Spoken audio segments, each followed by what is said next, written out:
Have you ever looked at someone and thought, what could they possibly teach me?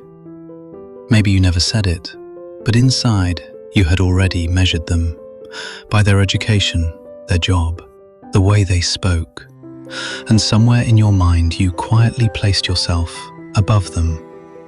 Rumi tells a short story about this kind of pride.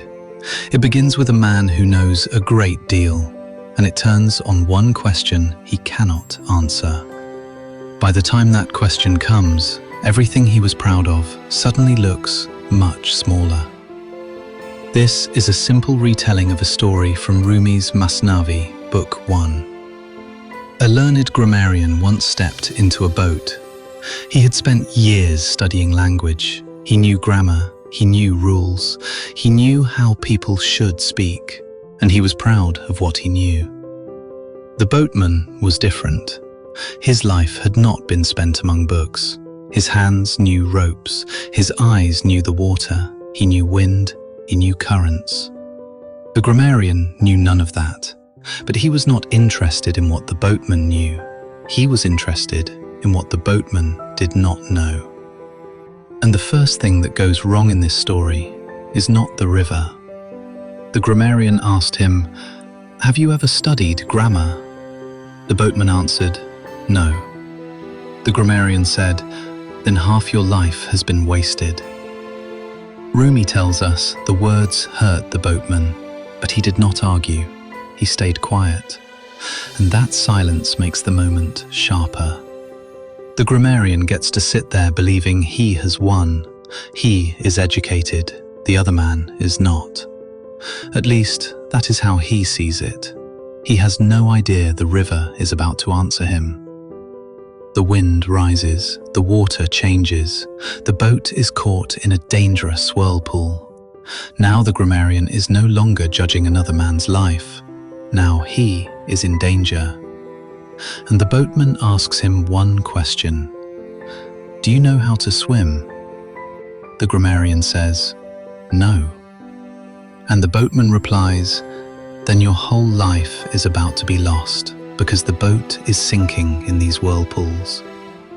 That is the turn. A few moments earlier, the grammarian had decided half the boatman's life was wasted. Now his own life depends on something he never learned. And notice what Rumi does not do. He does not give the boatman a long speech. He does not turn the moment into revenge. The question is enough. Do you know how to swim? But if we hear this story and think, Rumi is saying practical skills are better than education, we miss the point. Rumi was a deeply learned man himself. The problem is not that the grammarian knows grammar. The problem is what his knowledge has done to him. In Persian, Rumi plays with two similar words. Nahwa means grammar. Mahwa points toward the fading of the ego. And that is where the deeper lesson opens. The grammarian had learned grammar, but he had not learned how to know something without needing that knowledge to make another person feel small. That is harder. And honestly, it is easier to recognize pride in someone else than in ourselves. Our own pride often sounds reasonable. I worked hard for this. I know what I'm talking about. I have more experience. Sometimes all of that is true. The problem begins when one true sentence becomes another. I know more, therefore I am more. That small step changes everything. Knowledge stops being something you carry. It becomes something you stand on, and someone else has to be beneath you for you to feel high. That is why this old story still feels so modern. We hear someone speak simply and assume their thoughts must be simple. We see someone doing ordinary work and barely notice them. We decide who deserves respect before we know anything about their life. Then life surprises us, because the person we overlooked knows something we do not. I have met people who could not explain themselves with beautiful words, but somehow knew exactly what to say when someone was hurting. People without impressive titles, who had learned patience in ways no classroom could teach. The boatman did not know grammar, but when the water changed, he knew the water. And life has a way of changing the question. One day the question may be, what do you know?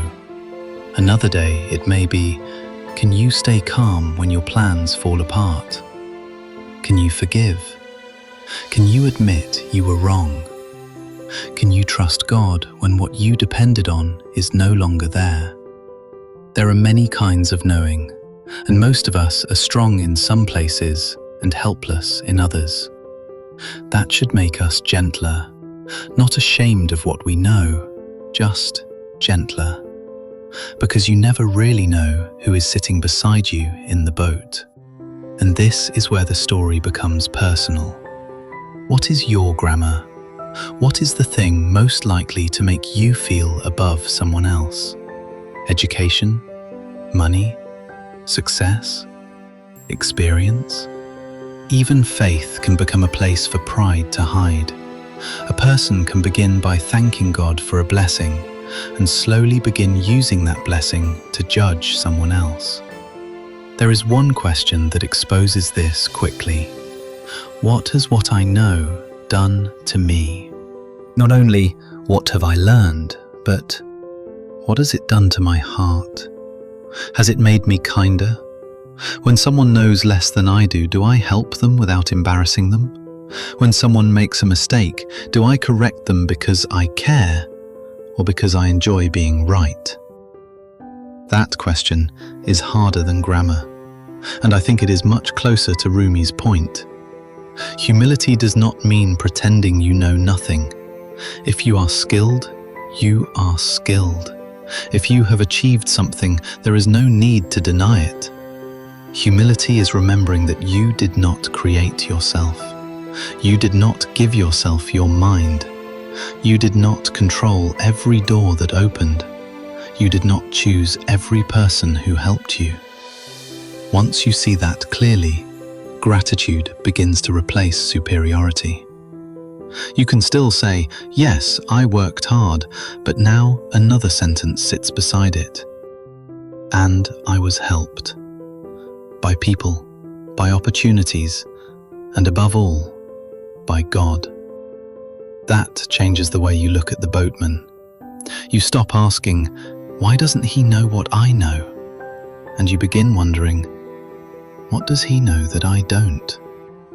That is a much more humble question, because every person you meet has been taught by a life you did not live. You do not know every storm they crossed. You do not know what they learned there. God does.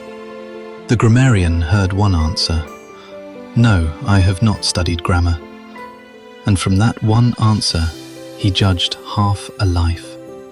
Then the river showed him how little he knew about the man sitting beside him.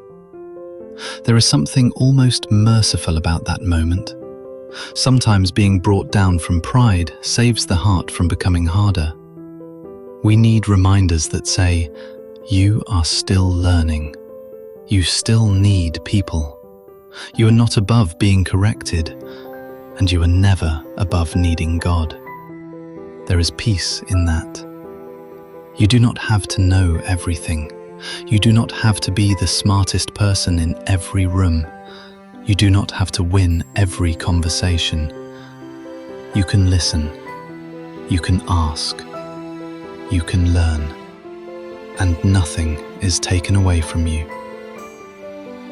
Before we leave Rumi's boat, there is one last question worth carrying with us. The grammarian asked, do you know grammar? The boatman asked, do you know how to swim? But perhaps the question for us is this. When life exposes the limits of what you know, what happens to your heart? Can you say, I did not know? Can you say, you were right? Can you say, teach me? Those may be some of the most powerful words an intelligent person can learn. So learn. study, become excellent at what you do. But do not let what you know become a wall between you and people. If you know something, teach with kindness. If you have succeeded, make room for someone else. And when you meet someone whose life seems simple, do not decide too quickly what that life is worth. You may be looking at the person who knows how to swim. May God give us knowledge without arrogance, strength without hardness, and enough humility to keep learning from life, from one another, and from Him.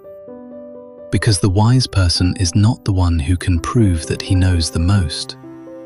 The wise person is the one who never forgets how much he still does not know.